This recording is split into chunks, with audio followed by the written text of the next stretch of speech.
Welcome to So You Want to Be a Real Estate Agent.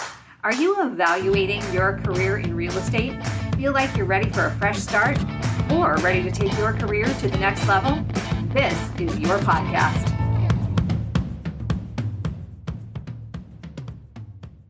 Welcome back to So You Want to Be a Real Estate Agent. I am Meredith Fogel here with my co-host, Alicia Soikawa. Hello. Hello. So we were just noticing if you're watching on video, you'll see that Alicia has the heart against the dark background and I've got the flowers against the light background. So we were trying to talk about whether that had any kind of indication of our personalities. Alicia says, yes, I don't think so. But anyway. My dark jaded soul. Yes. The business did not do that to me, though. No. No, realistic can never do that to you. Let me not scare you, those of you that have not been in it long enough. Those of you that have been seasoned are going to laugh about that. You'll get the joke for sure. Yeah. All right. So today we're going to talk about what I think is a pretty interesting topic. And this was Alicia's suggestion. This is analysis paralysis. I think this is something that we all encounter at certain intervals in our careers and in our lives. And it can really be a difficult hurdle to get past especially when you're making like a big shift or a major change. And sometimes it's little things. But what we know is that there's something Tom Ferry always says, which is that winners execute, right? Winners execute quickly. They tend to get into action. And people who suffer from analysis paralysis, I don't think it's a personality trait. I think it's something that everybody can suffer from and probably does from time to time. But it's a fear-based pattern that can really tend to hold us back. So, Alicia, talk to me about what you think of when you hear analysis paralysis and why you thought this was useful to talk about today. I think it's something that affects us at different points in our life and probably even daily affects it. If you are someone that has decision-making fatigue, or meaning that you make decisions all day long and you get home and you can't even decide what to eat for dinner because you've just made decisions all day long. So you run out, right? Yes. Or because you're making decisions on things you shouldn't really be making decisions on. So maybe you need to be outsourcing some decision-making so you can reserve the less of that.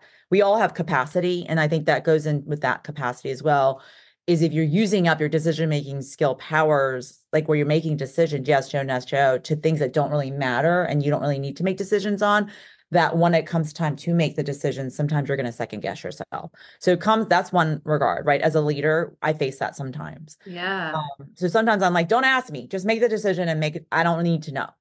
So that's how you firewall yourself from it. You just say, figure it out yourself kind of a thing. Perfect example would be like, what food should we have at the office meeting? I don't care. Right. Make a decision. Why are you asking me? Right? Because it really doesn't matter what food we have. But yet when you're putting it on me, I'm like, well, should we have sandwiches or should we have pizza? And then you're like, you're sitting here wearing your brain out on things that really doesn't matter. No. Yeah. So you can empower your staff or your support partner, your husband, your wife, your children to say, why don't you make that decision? Because it really doesn't matter. Yeah. Now, if you really care, that's different. Right. If you have an opinion, that's different. But I think it's just really important. I just want to clarify that. But I think what it gets down to me is I had my very first broker. This is the best way. Analysis paralysis. He would always be like, are you getting ready? Get ready. Stop, get ready, get ready. He would yell at me because he was like a coach. He coached like Little League and baseball. So he was just serious. He kind of reminded me of like an Al Pacino kind of like way about him. And he'd be like, had this gruffy, like, are you getting ready? Get ready. And I'm like, no.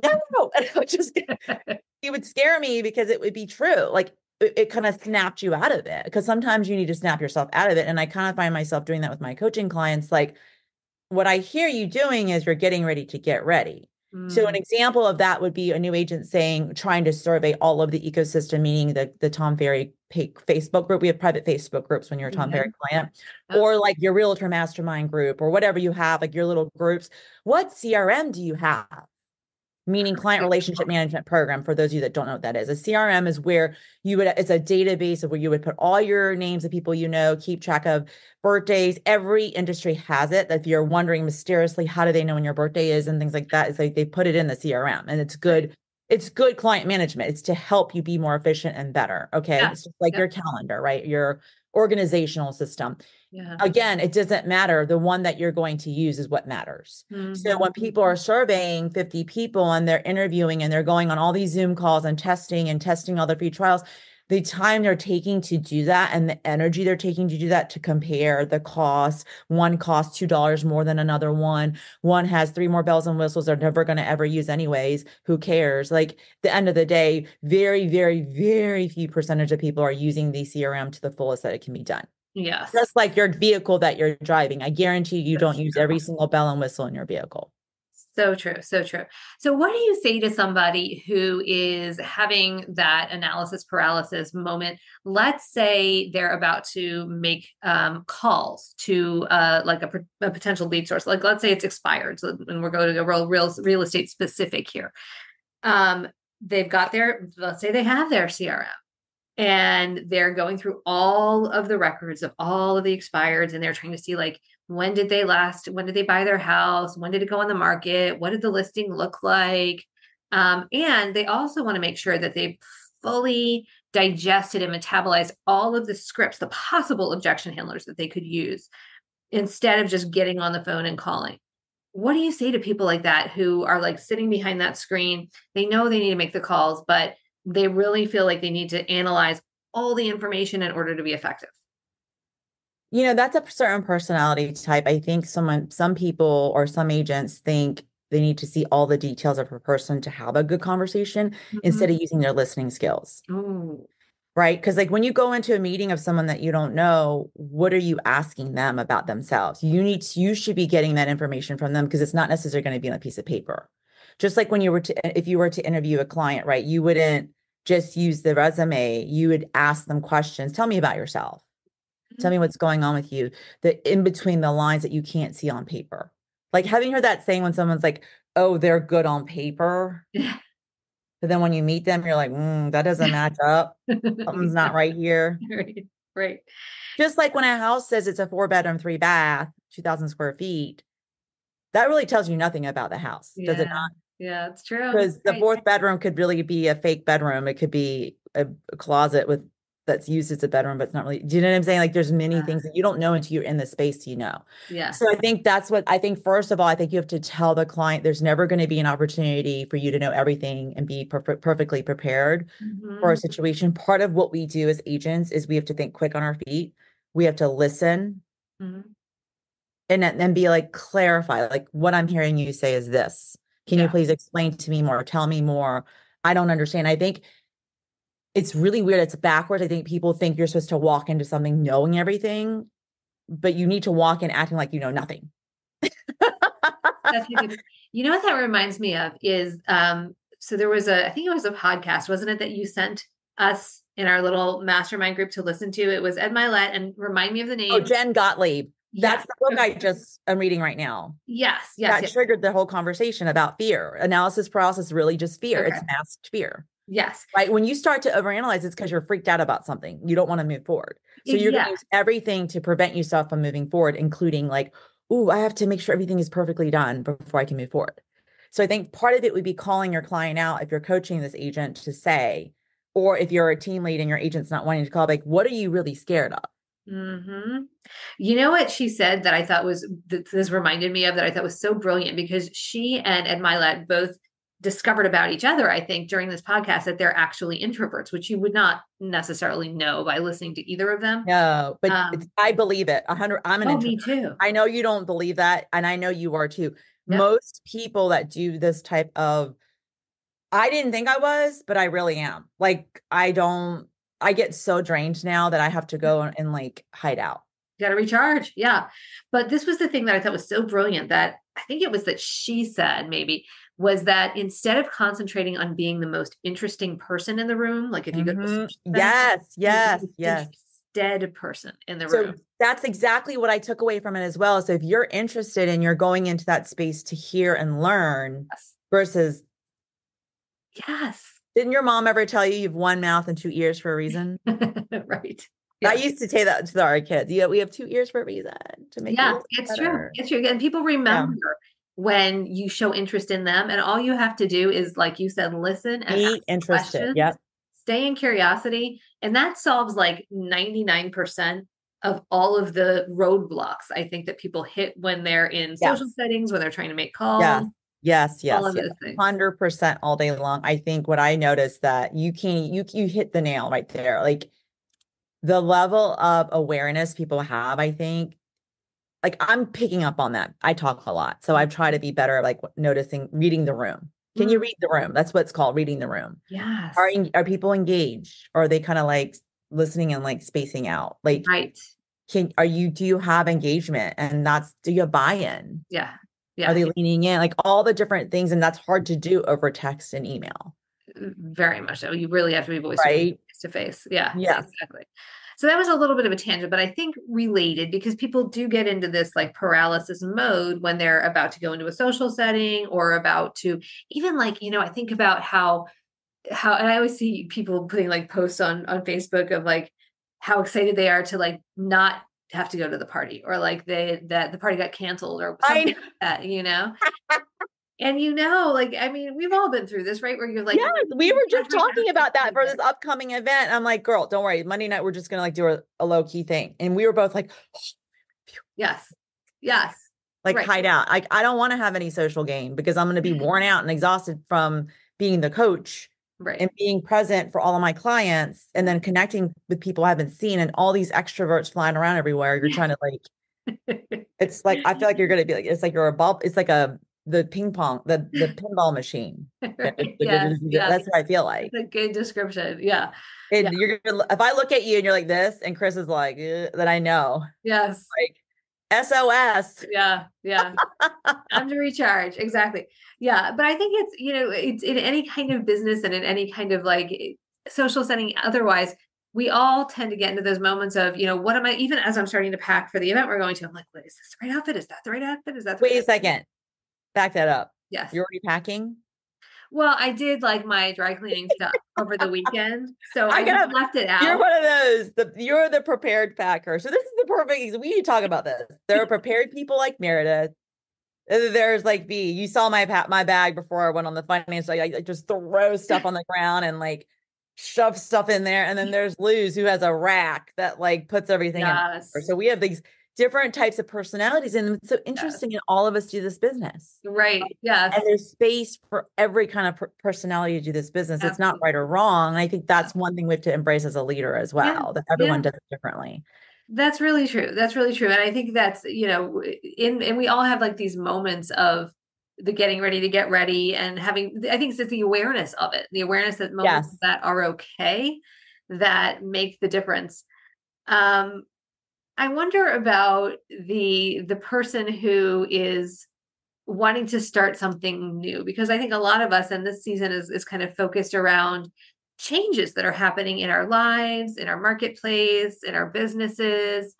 How do you know, I think is my question, when maybe you feel a little paralyzed, maybe you're doing some analyzing, maybe you're doing a lot of research. How do you know when that's the right thing to do? And maybe like it's intuition kicking up a little bit versus snap out of it. You're just letting yourself fall into that analysis paralysis pattern.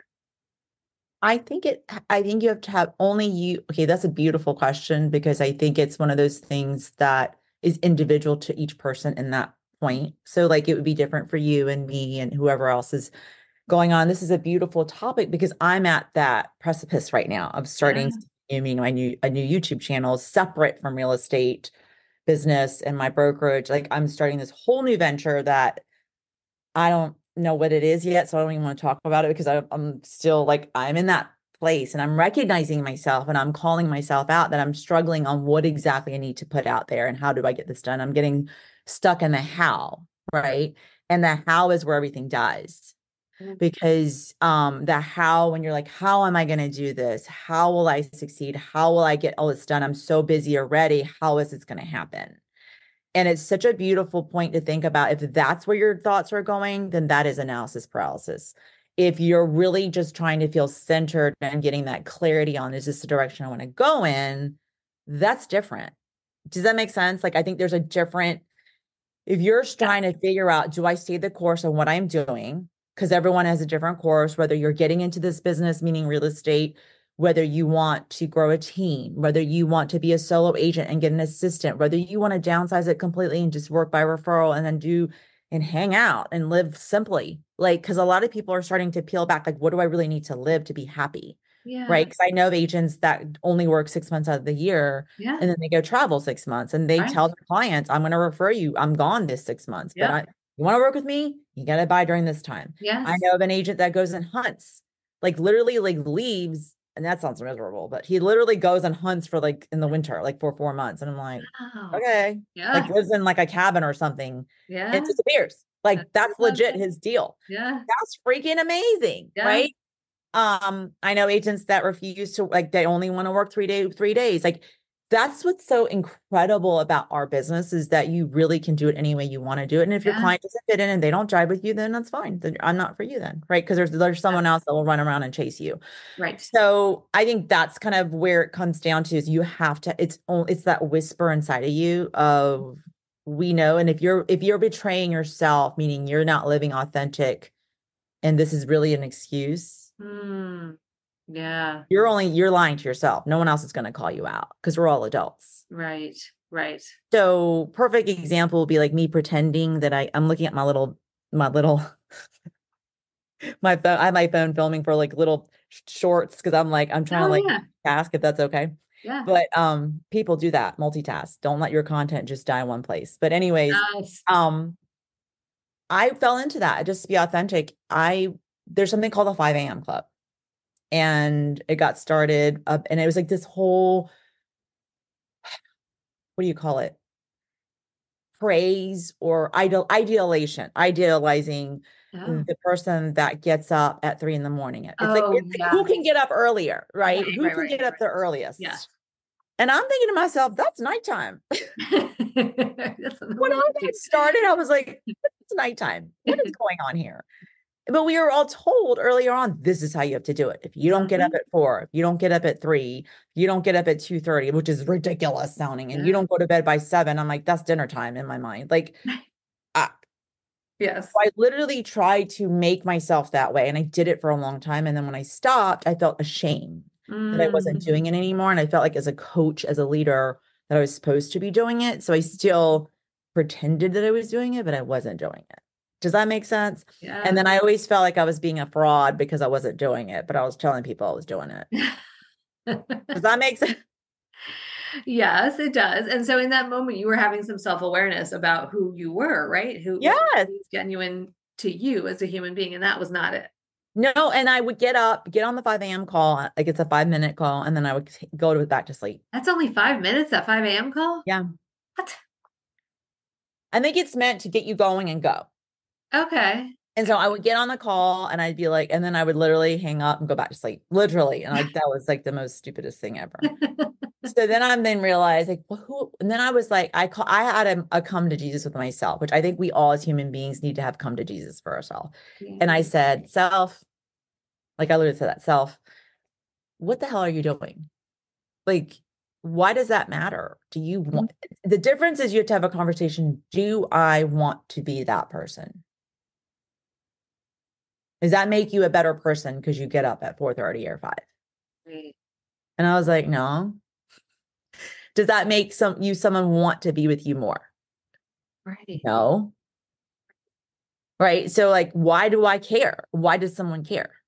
Right. Right. And it makes me think about two That things. help? Yeah. Yeah. One is they talk about Joe Dispenza always talks about this, as does like Bob Proctor and a lot of other people, living into creating the vision of the person that you want to be and asking like, how does that Yes. person walk? How does that Yeah. person talk? How does the person, Identity, do right? everything? Who is the identity? And that's the Right. quote I read you about. That's the strongest thing that you will hang on to is the identity Right. of the person you identify with. So that's what I was doing. I was identifying with this person that got up early, but that really wasn't who I was. And you didn't want to be that. And I That didn't wasn't want to be that. aligned with the So person you. then I would probably sabotage myself staying up extra late on Yeah. purpose to Right. basically say, dummy, this is not what you want to do. So don't. Right. And it wasn't aligned with who you were or who you even wanted to be. No. That's a great question to ask yourself. So that's what I meant. That's what I mean about, are you giving yourself an excuse because you don't want to do it? Or are you giving yourself excuse because you know you need to do it, but you're scared? So I think actually realizing, because fear is what that analysis paralysis really is fear. So you have to really look at it. Am I fearful to get up early or do I just not want to do it? I'm not scared to get up early. I just didn't want to do it because I was like, it didn't fit my lifestyle. I was like, I would like to be with my family because they're late birds, eat Yeah. dinner, spend time with them, and do what I want to do. That's the whole point of doing. I don't work for someone else. I want to do what Right. I want to do. Right. Right. Right. So that means sometimes I work out in the middle of morning in between a client because I don't like to get up and work out right away. I like to kind of do my own thing and piddle, and I like to piddle. Yep. And so when I heard like Alex Hormozy and Jeff Bezos, all these people talk about they don't take appointments until 1 in the afternoon because they like to spend their mornings doing what the hell they want to do and they don't get up. I was like, thank you, praise Jesus. And no shade to the people like the David Goggins of the world, the Right. hardcore Michael Jordans, you know, Sure. the athletes, the swimmers, those people that get up and do. Yes. If you're a morning person and you thrive and you want to do that, I think that's wonderful. It's just not for me. Yeah. Well, and I wonder too whether a way, as you're like talking through this, to break through analysis paralysis is to have that very crystal clear vision of Yes. who you want to be, what Yes. you're working for. Yes. Because that breaks you out of it, right? The minute the purpose is strong enough, the paralysis goes The away. why. The Yeah. paralysis is the how. Right? Yes. The analysis paralysis obsessing about the how. Yes. How this has to be done. Yeah. Right. Right. And you're Right. weighing in pros and cons and you're like surveying every single person. I think it's okay to have like one or two people, like your people, to be Mhm. like, is this stupid? Like I don't think it Sure. hurts to bounce things Yeah. off of people. But I Absolutely. think if you're finding yourself getting a consensus, I think we talked about that. If you have to interview 50 people to basically get the answer you already know you want, Yeah. Right. like it's like the girls that are like, does this make me like that? Yes, you look like a big cow. I mean, I would never say that, but I'm just saying, like, what do you think someone's going to say to you? Right, exactly. No No one one's knows saying that. the truth if that is Let's the be truth. real. Yeah, it's true. So would you say that there's like a tactical exercise or something that a listener, let's say a listener is like facing this right now, right? They know Mhm. they're overanalyzing something. They know they're paralyzed they're keeping themselves from a decision or an action that they need to make or take that could be pivotal in their careers. What's something that they could do to break themselves out of it? I don't know if this is for everybody, but for myself, what helps me is to get into peak state. And Mm, we learned that with Tony Robbins, right? So you got to change your yes. state. So sometimes if I feel that I call it the ick. Uh-huh. You know, when you're getting that, and it almost feels like indigestion and you get the butterflies and you're just Yes. like so stressed and you don't want to Yes. have this conversation with Yes. someone or you don't want to call someone or you don't, your body knows you need to do it, but you physically, you're like, ugh, it's Yeah. like that weird fight inside. It's like the devil and the angel inside of you fighting that feeling. Yes. Change state. So have a dance party, listen to your favorite Yes. music, go out for a walk, go for a drive, go have lunch, like change where you are. Yep. That's when I would go work out. Yeah. So that's why for me, midday workouts are really good for me because it's a lot of times will get me in a better state It's because great. the endorphins are going. And I think you hear the people say that I'm going to go for a run. I'm going to go for a Mhm. walk. I'm going Yep. to just get out in the air. I'm going to dance around, listen to my Yes. favorite music. Just like even in Grey's Anatomy, remember they're like, let's dance it out. The two of them would be dancing it out. It's everywhere. So Yeah. it's changing your state Yes. physically so that your mind can get jiggled around to be like, okay, let's do it. I And then think you that's have such to good do it advice. before you change your mind. Like Mel Robbins says, like, write the 5 second rule Right. before you start negotiating and like working out before you go, well, Right. I could work out later. Like you're negotiating with yourself. You Hmm. know what you need to do. Yes. Yes. That's That a would be great my idea. tactic. I think that's a great tactic. And it's different from what I thought we were going to talk about, which I thought was going to be like, write out a vision for yourself or whatever. But this is actually much simpler because once It's you so change that simple. physiology, everything else is like instant. So play with it a little bit. See whether that's going out and getting just like a little bit of vitamin D for 5 minutes or taking a quick, power walk around the Yeah. block or going and Or grabbing take the deep coffee. breaths. Deep breath. Some people, I think, Right. Just Paige deep breath. Robbins washes her face and brushes her teeth, Yeah. like different things. Tony does a cold plunge. So there are different tactics that are right for different people, and you can also mix it up. But yeah, that is great advice. Just change your physiology and I then think, or come just back like to it. sometimes let things breathe. Yeah. Like think about like bread, right? I love when people are patting their bread, the yeast, they're like, I gotta let it rise and then close it up. I watch the Yeah. TikToks and the bread. I'm like, they come back and it's all like big. Yes. Sometimes you just then need to let things be Oh yeah. and walk away. Let me That's walk away from this for just a minute. hmm.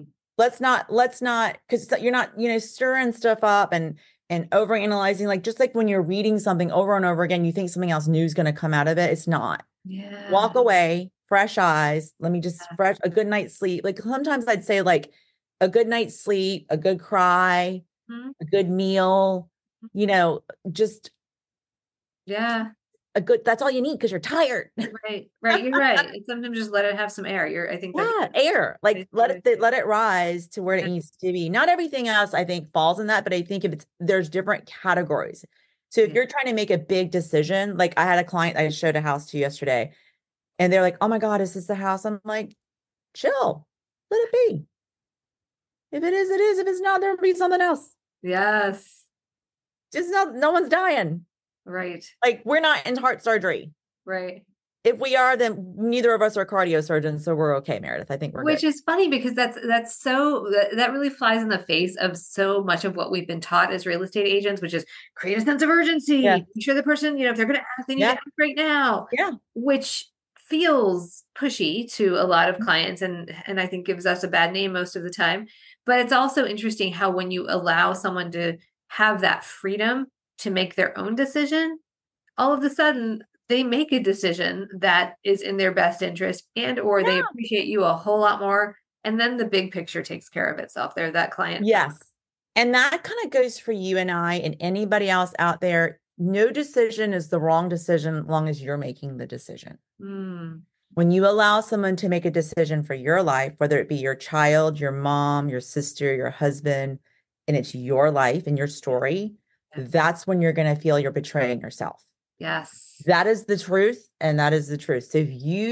So that's the biggest thing is you can lay all the options out and say, this is option 1, 2, 3, 4, 5, but it's your decision to make. Yeah. These are the pros and cons. This is your decision to make. I'm Yes. here to support you.